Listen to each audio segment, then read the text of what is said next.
Hello guys, ayan. Hello po sa ating lahat. Next ko lang po guys kung ano yung paraan ko para makatipid at sa pagiging masino ko yan. Yan po guys, sa sobrang mahal po ngayon ng sibuyas at bawang ayan. Ganap ako ng paraan para makatipid guys. Yan guys, yung mga sibuyas na putol po guys.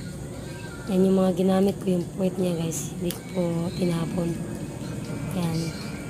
Kasi pwede po pong mapakinabangan. Yung pagtubo niya yan, babad sa tubig yan. Tubo pa po yan guys, pilingitan yan. Para i-harvest tayo sa sunod. Yan guys, thanks for watching. At sa mga hindi pa po nakasubscribe, please subscribe my YouTube channel on Breaker TV. Thank you guys sa panonood.